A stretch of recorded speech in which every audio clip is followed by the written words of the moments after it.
내용은 긴데 아수르의 왕의 장군인 랍사게가 와가지고 협박하는 내용이 주 내용을 담고 있습니다. 와서 하나님을 조롱하고 히스기야 왕을 조롱하고 협박하고 그런 내용이 주를 담고 있어요. 자, 오늘은 이 열왕기야 40번째 강의 시간으로 시련이 닥쳐와야 나의 믿음의 수준을 안다, 그런 주제로 말씀을 전하겠습니다. 어떻게 된다고요? 시련이 닥쳐와 봐야 내 믿음이 얼마나 되는지 안다는 거예요. 믿음의 수준을. 자, 어제 우리 이제 히스기야에 대해서 총론을 공부했습니다. 총론, 서론적인 걸 공부했어요. 근데 히스기야는 믿음의 사람이었고, 특별히 히스기야를 특징 짓는 몇 가지를 공부했는데 어제 공부한 거는 히스기야의 한 평생을 요약적으로 공부한 거예요. 그 중에서 이제 히스기야에게 제일 특징적인 게 5절이었죠. 5절 다시 한번 읽어보겠습니다. 5절 시작.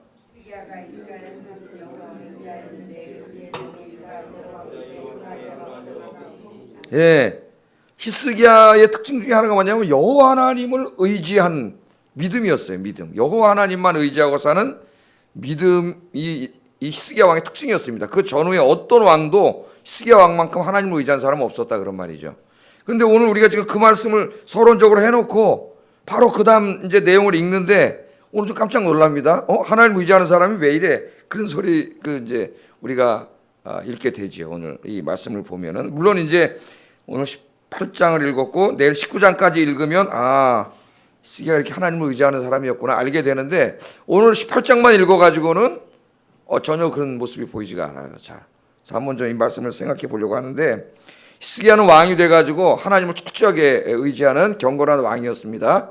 그래서 왕이 된 다음에 자기 아버지가 세워놨던 모든 우상들을 다 헐어버렸죠. 그죠?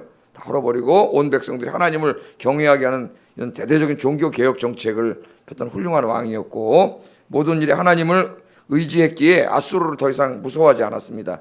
그래서 그 당시 고대 최고 강대국이었던 아수르에게 자기 아버지처럼 막 갔다가 조공을 바치고 막 이렇게 하지 않고 배반을 했다고 성경에 어떻게 나와 있어요. 아수르랑 딱 끊어버리고 하나님만 의지하고 살았어요. 히스기야 왕이.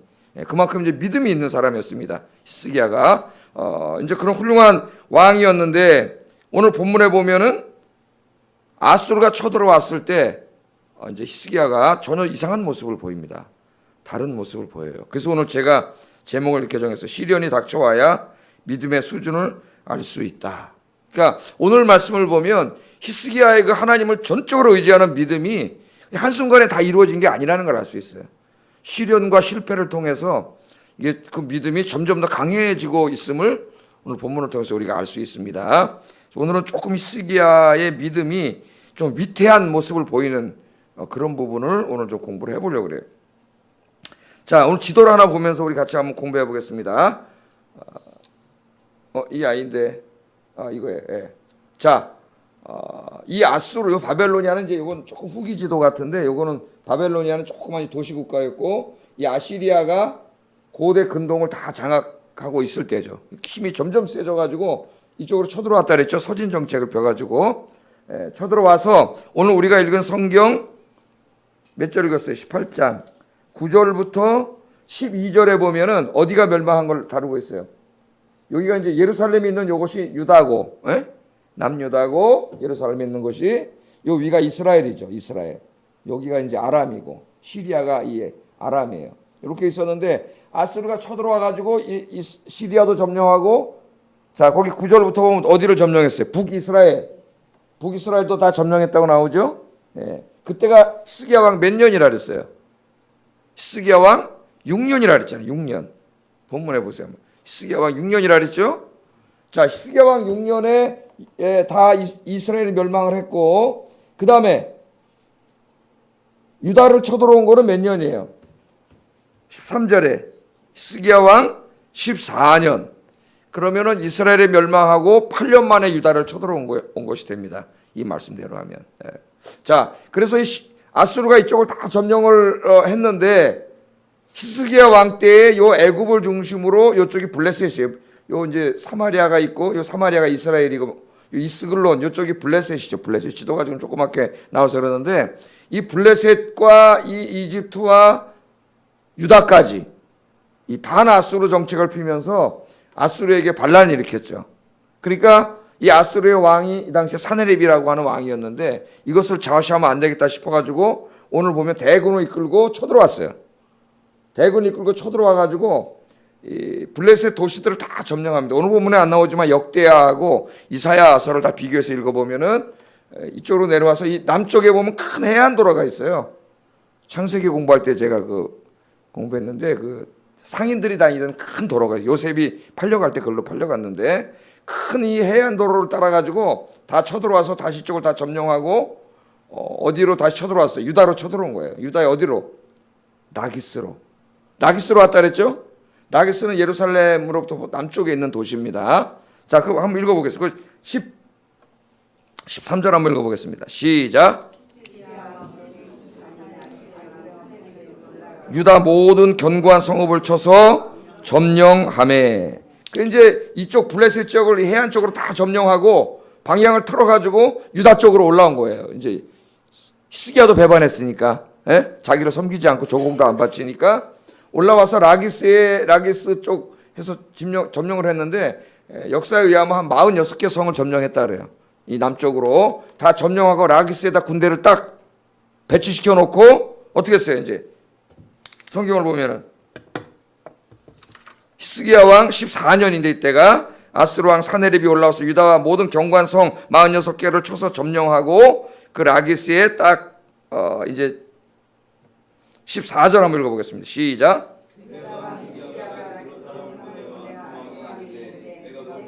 네. 자, 거기 보면 유다 왕 히스기야가 사람을 어디로 보내요? 라기스로 보내죠. 그러니까 이 라기스에 진을 치고 있는 거예요.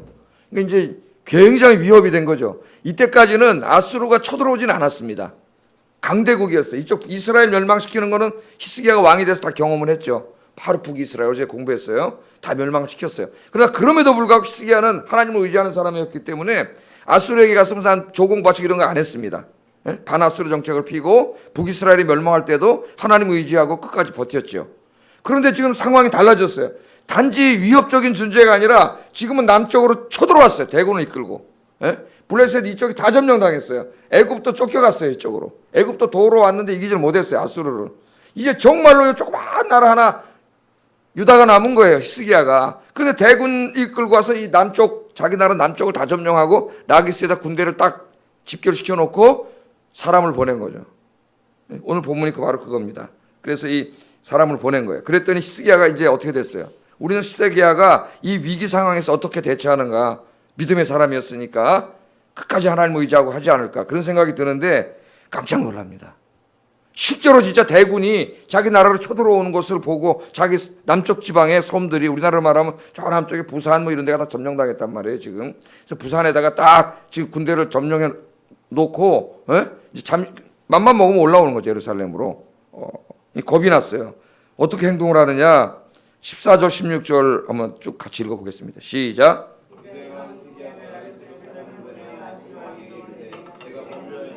나를 떠나 돌아가소서 왕이 내게 지우는 것을 내가 당하리이다 하였더니 깜짝 놀라요. 이 믿음이 좋던 히스기야가 그동안 한 왕이 돼가지고 한 10여 년 이상을 아수르는 무서워하지 않고 하나님만 의지하고 그렇게 살았던 이 히스기야가 실제로 쳐들어와서 대군이 지금 막 자기 나라를 점령하고 있으니까 깜짝 놀랐는데 이 믿음 좋던 사람 믿음이 갑자기 싹 없어졌어요. 믿음이. 여러분 이 자기 믿음을 우리가 항상 점검해 봐야 돼요. 그더니 뭐라 그래요? 라기스에 있는 라기스로 사신을 보내가지고 아수르 왕 사네립한테 뭐라 그럽니까? 내가 범죄하였나이다. 이거 누구한테 하는 말이에요? 하나님 앞에 무릎 꿇고 우리가 회개할 때 하는 말이에요. 회개할 때. 너무 겁을 먹어가지고 우리의 믿음이 어떻게 보면 인간의 믿음이라고 하는 게 참 보잘것없는 거다. 그런 생각이 들어요. 정말 대군이 들어와서 이제 죽게 생겼어요. 그랬더니 하나님 앞에 회개하는 회개를 했어요. 내가 한 10년 동안 진짜 아수르 왕한테 잘못했습니다. 이걸 갖다 내가 범죄하였나이다. 내가 범죄하였나이다. 나를 떠나 돌아가소서. 내가 범죄하였습니다. 그러니까 제발 살려주세요. 그 말이죠 이거. 나를 떠나 돌아가세요. 그런 말이에요. 그러면서 왕이 나한테 요구하는 것을 내가 다 들어드리겠습니다. 그러니까 제발 좀 그냥 가주세요. 그런 말이죠. 겁이 나가지고. 그랬더니 아수르 왕이 뭐라 그랬어요? 은 300달란트와 금 30달란트를 갖고 오니라 그랬죠. 히스기야가 어떻게 했어요? 가서 이걸 구하는데 다 구할 수가 없어. 이미 아버지가 한번 다 긁어다 줬잖아요. 아버지 아하스가. 그죠? 예? 그래서 긁었는데 하여튼 금하고 은하고 다 모으다가 또 이 믿음이 좋은 왕이 성전에 있는 하나님의 것을 또 갖다가 그죠? 성전과 왕궁 곳간에 있는 은을 다 줬다 그랬어요. 예, 다 주고 그때 유다 왕 히스기야가 여호와의 성전문의 금과 자기가 모든 기둥에 입힌 금을 벗겨서 모두 아수르 왕에게 주었다. 치욕적인 행동을 하고 말았습니다. 하나님을 믿는 사람으로서 하나님 의지하고 싸웠어야 되는데, 기도하고 싸웠어야 되는데 그렇게 하지 못하고 겁이 나가지고 실제로 군대가 오니까 내가 잘못했습니다. 내가 죽을 죄를 졌습니다. 그 말이죠. 범죄했습니다.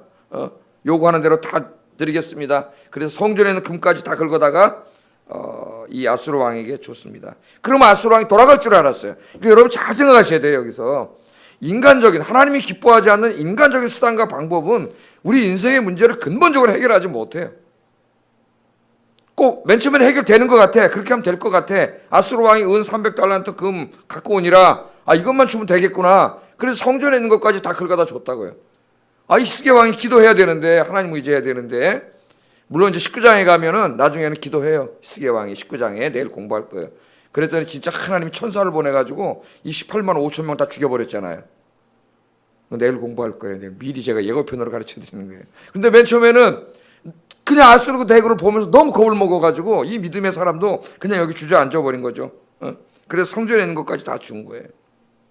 자, 여기서 우리의 믿음을 한번 우리가 점검해 봐야 됩니다. 제가 가끔씩 설교 때 얘기하지만은 내 믿음이 대단한 것 같지만 정말 내 생명이, 내 목숨이 왔다 갔다 하는 상황에 내가 직면해 봐야 내 믿음이 진짜인지 아닌지를 알 수 있습니다. 우리는 그런 상황이 되기 전까지는 정말 내가 믿음이 있는지 없는지 몰라요. 저도 목사가 돼서도 정말 그 믿음이 대단하다고 생각했죠. 목사니까. 다른 거 안 하고 다 포기하고 이제 하나님 앞에 와서 목사 돼야지 그랬는데 정말 힘들고 어려운 일을 겪어봤을 때 믿음이 흔들리는 걸 느꼈어요. 제가 30대 때 믿음이 흔들립니다. 믿음이 흔들리는데 심지어는 진짜로 하나님이 존재하는가에 대한 근본적인 믿음이 흔들릴 때도 있어요. 근본적인 믿음. 너무 상황이 힘들고 어려운데 장시간 동안 이 문제가 해결될 기미가 보이지 않고 아무리 기도해도 응답도 없고 욥이 느낀 것처럼 위를 봐도 하나님이 없고 아래를 봐도 없고 옆을 봐도 하나님이 보이지 않는 거예요. 그런 시간이 오래 지속되면은 믿음이 흔들려요. 그래서 그 C.S. 루이스도 그 고통이라는 책에서 그런 말을 했죠. 자기가 믿음이 되게 좋은 줄 알았고 또 이 주님을 믿은 다음에도 계속 기독교 변증하는 책을 쓰고 막 그랬는데 어느 날 2차 대전이 일어나가지고 독일 비행기들 폭격기들이 날라와서 런던을 폭격하는데 자기 옆에서 막 폭탄이 빵빵 터지는데 자기 인생에 그때만큼 정말 하나님을 철저히 의지하고 기도한 적이 없댔잖아요. 그 전까지는 하나님을 의지하고 내가 이 히스기야처럼 대단한 믿음의 사람이다 이렇게 생각을 했는데 포탄이 떨어지니까 그 믿음이 싹 없어지더라고요. 여기서 꽝 저기서 꽝 막 꽝꽝 터지는데 이런 포탄이 어디서 떨어질지도 모르고 그리고 막 불안하고 두렵고 야 내가 믿음이 아무것도 아니구나. 그래서 거기서 하나님 앞에 살려달라고 기도했는데 정말 그렇게 간절히 진실하게 기도한 적이 없다는 거예요. 그러면서 하는 말이 우리 인간은 자기가 의지할 수 있는 게 만큼만 있어도 하나님 전적으로 의지하지 않는다는 거예요. 자기가 체험했다는 그런 얘기를 우리에게 그 세계적인 지성인이 부끄러운 얘기지만은 책을 통해서 우리에게 들려줍니다. 그러니까 여러분 우리의 믿음의 수준을 너무 자만하지 마세요. 자만하지 마세요. 정말 내 목숨이 왔다 갔다 하는 이런 상황에 직면했을 때도 내가 정말 이런 상황에서도 흔들리지 않고 하나님 끝까지 의지할 수 있는가. 정말 이런 상황이 돼도 내가 순교하더라도 끝까지 믿음을 지키는 믿음이 있는가. 우리가 늘 기도해야 돼요. 자기를 점검하고. 우리 일제시대 때 신사참배할 때 그 목사님들, 장로님들 엄청나게 많은 목사님들, 장로님들이 다 살겠다고 신사참배했어요. 그렇게 믿음이 좋다고 교회에서 최고라고 했는데 일본군들이 들어와서 신사참배 안 하면 감옥에 끌려가고 고문당하고 애들이 공립학교 못 가고 공무원 취직 못하고 사회적인 불이익이 다 있는 거죠. 그 사회에서 살 수가 없어요. 그래서 한경주 목사님도 신사참배했어요. 그 훌륭하신 목사님도. 아무도 몰랐는데 당신이 고백했죠. 나중에. 저는 죄인입니다. 나는 훌륭한 목사 아닙니다. 나는 신사참배한 죄인입니다 하고 돌아가시기 전에 고백을 했어요. 그분이. 그런 거예요. 바로 그 정도가 되면은 정말 그런 가운데서 내 믿음을 지킬 수 있겠는가. 순교자들은 그런 가운데 믿음을 지키는 사람들이죠. 그래서 우리가 늘 교만하지 말고 기도해야 됩니다. 정말 내 목숨이 왔다 갔다 하는 상황에 직면하더라도, 그런 시련이 닥쳐오더라도 하나님 그 가운데 이 히스기야처럼 흔들리지 않고 끝까지 하나님 의지하는 믿음을 갖게 해주세요. 늘 기도와 말씀으로 여러분 이렇게 믿음이 점점 더 성장하고 강해지는 우리 아영교회 성도님들 되시기를 주의 이름으로 축복합니다. 절대 교만하지 마세요. 장담할 수 없어요. 아무도 장담할 수 없어요. 자, 이렇게 금과 은을 주면 갈 줄 알았어요. 내가 잘못했습니다. 그래? 은하고 금 좀 갖고 오니라. 다 갖다 줬는데 안 가네. 그것으로 만족하지 못하고 마귀는 속여요. 항상 우리를. 그런 걸로 되지 않아요. 우리 인생에 문제가 닥치고 시련이 닥쳤을 때는 하나님이 기도하라고 주신 거예요. 기도하라고. 믿음을 어떻게 보면 하나님 한번 테스트 하시는 거예요. 정말 네가 믿음이 있느냐? 하나님은 알죠. 우리를 다. 누가 몰라요? 자기가 자기를 모르는 거예요. 자기가 자기를 몰라. 자기 굉장히 믿음이 있는 줄 알아요. 예? 그래서 학생들이 자기가 공부 잘하나 못하나 알려면 뭘 봐야 돼요? 시험을 봐야 되는데 요새 학교 시험을 안 봐. 중학교 1학년 때까지도 시험을 안 본대. 그러니까 애들이 자기 실력을 몰라요. 시험을 봐야지 실력을 알지. 미국에는 초등학교 1학년 다 시험 봐요. 안 보는 게 아니에요. 매 시험 봐가지고 일주일에 한 번씩 이만큼씩 애가 시험 본 게 옵니다. 집으로 다 와요. 그래서 애가 어느 정도 학습이 되고 있는지를 부모님과 함께 애를 이렇게 다 체크를 해요.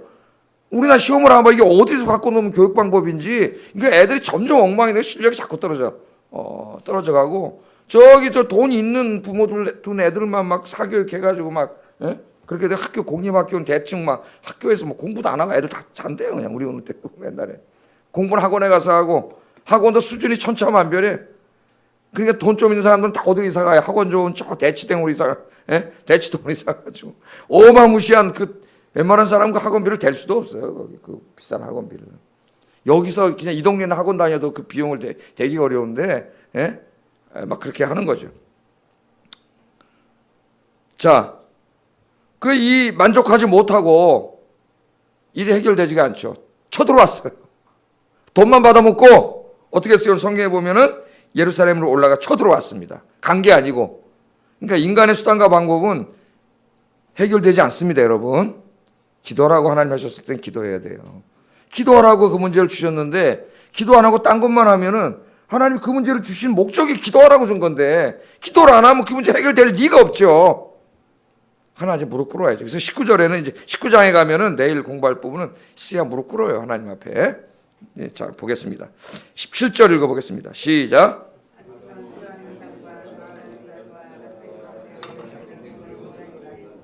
예루살렘으로 가서 히스기야 왕을 치게 하매 그들이 예루살렘으로 올라가니라. 그들이 올라가서 윗모 수도곁 곧 세탁자의 밭에 있는 큰 집에 이르러 서니라. 돈만 받아먹고 돌아간 게 아니라 예루살렘까지 쳐 올라왔습니다. 부산에서 서울까지 쳐 올라온 거예요. 이제 대군을 이끌고 쳐들어왔어요. 자, 랍사게는 예루살렘을 쳐들어와서 포위한 채 사신을 보냅니다. 히스기야 왕에. 그래서 히스기야 왕 보고 오라 그랬어요. 우리한테. 이 교만한 자죠. 랍사게는 왕이 아니잖아요. 사네립 왕의 아수르 왕의 신하일 뿐이 장군일 뿐인데 이놈이 교만이 하늘을 찔러가지고 자기가 강대국이라고 예루살렘 성을 포위하고 히스기야 왕을 자기 앞으로 불렀습니다. 오라 그랬어요. 우리나라 옛날에 조선시대에 어떻게 해요? 중국 명나라 황제가 보낸 사신이 오면은 사신이 황제 편지를 갖고 오잖아요.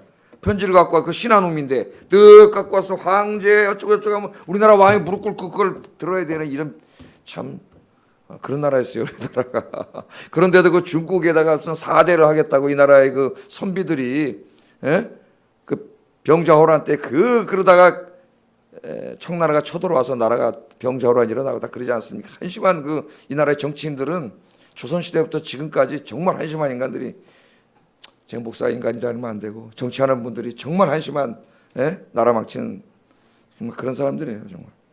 자, 오라 그랬습니다.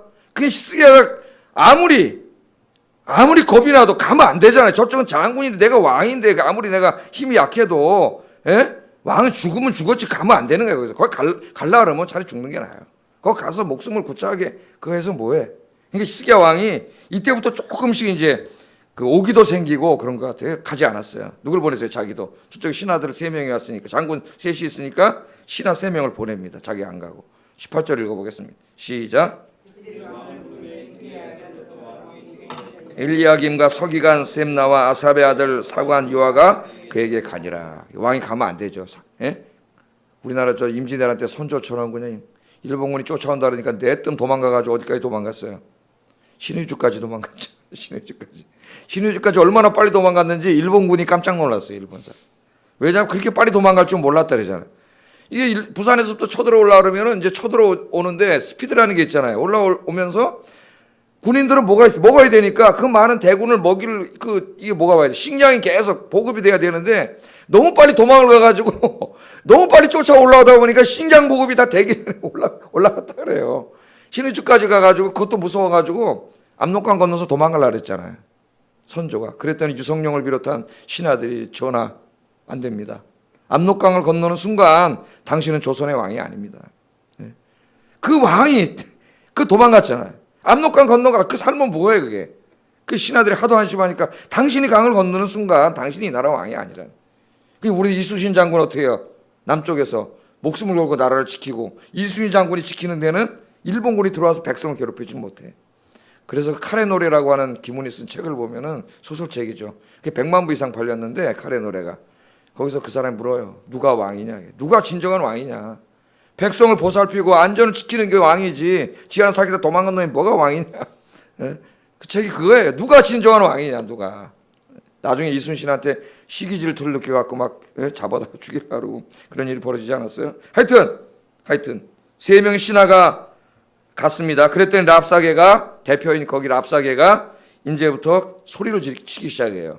사신 앞에서 조롱을 합니다. 첫째는 유다 왕인 히스기야 왕을 조롱합니다. 감히 네가 어디 아수르 왕한테 그러느냐. 여러분 성경 읽었으니까 이것만 한번 읽어보고 19절 20절 읽어보겠습니다. 시작.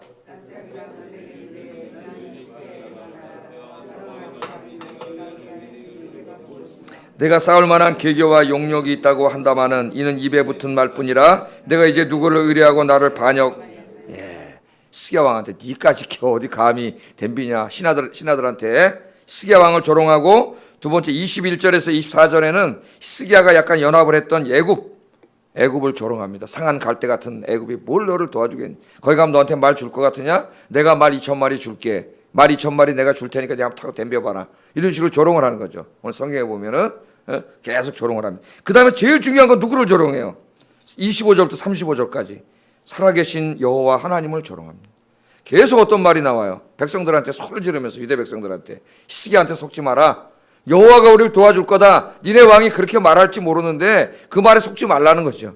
여호와가 니네를 뭘 도와? 내가 여기 온 게 여호와 하나님 보내서 온 거다 이놈들아. 이렇게 하나님 조롱하는 거예요. 그러잖아요. 하나님 자기를 보내서 왔다 그러잖아요. 니네가 뭐 했는 이놈들 하나님이 날 보내서 온 거야. 조롱을 하면서 니네 왕이 여호와 하나님 의지하고 싸우자 그럴 텐데 그 말 속지 말라 그러는 거예요. 랍사게 소리를 지르면서 여호와가 어떻게 돕느냐. 내가 이때까지 우리 아수르가 다 여기 여러 민족들을 점령하고 왔는데 그 민족들마다 다 지키는 신들이 있잖아요. 민족들이. 그 신들이 우리 아수르 왕을 이겼냐? 다 졌다는 거야. 그러니까 니네가 믿는 여호와도 우리를 이길 수 없다는 거야. 그러니까 어떻게 하라는 거예요? 항복하라는 거예요. 항복하면은 오늘 뭐라 그래요? 아수르 다른 땅으로 다 이주시켜가지고 편안하게 살게 해줄 테니까 항복해라. 그러면서 사시는 하나님의 이름을 계속 조롱하고 있는데 오늘 본문에 보면 아무도 나서지 못합니다. 한 사람도 찍소리도 하지 못합니다. 옛날에도 그랬죠. 블레셋 장군 골리앗이 쳐들어와가지고 하나님을 욕할 때 아무도 나서지 못할 때 누가 나섰어요? 다윗이 나섰죠. 다윗이. 히스기야는 제2의 다윗인데 나서지 못하고 백성들에게 한마디도 못하게 하고 다 조용히 있었더라. 그러고 18장이 끝나요. 이 18장이. 자, 여러분 기도하지 않고 하나님을 의지하지 않고 인간적인 수단과 방법으로 문제를 해결하려고 했는데 히스기야가 해결된 게 아니라 더 꼬여버렸어요. 상황이 더 악화됐어요. 이게 우리에게 신앙에 중요한 교훈을 준다. 인생의 문제가 작은 문제라도 생겼을 때 항상 여러분들은 먼저 이렇게 새벽에 나와서 하나님 앞에 무릎 꿇고 기도하는 여러분 되기를 주의 이름으로 축복합니다. 첫 단추를 잘 깨야지. 첫 단추를 잘못 끼면 그 다음부터 아무리 잘 끼워봐야 어떻게 돼 나중에 이렇게 돼요. 우리 신앙 이 출발도 마찬가지예요. 처음부터 작은 일이라도 히스기야처럼 하면 안 돼요. 여러분 저쪽에 기도하는 여러분 문제를 인생의 모든 문제를 기도로 맡기는 여러분 되기를 주의 이름으로 축복합니다. 기도하겠습니다. 기도로 맡겼을 때 하나님이 어떻게 하시는가는 내일 우리가 살펴보겠습니다. 자, 첫째, 우리의 믿음을 자만할 수 없다 그랬습니다. 목숨이 왔다 갔다 하는 상황에 직면하지 전까지는 내가 정말 믿음이 있는 사람인지 믿음의 수준이 어느 정도인지 우리는 알 수 없어요. 교만할 수 없습니다. 날마다 기도와 말씀으로 내 믿음이 정말 순교하는 자리에 가서도 지킬 수 있는 그런 강한 믿음으로 나를 만들어 달라고 기도하시고, 두 번째, 내 인생의 모든 문제에 있어서 항상 하나님 앞에 먼저 가서 기도로 주님께 의뢰하고 맡기는 그것이 내 삶의 습관이 되게 해달라고 기도하겠습니다. 사랑하시는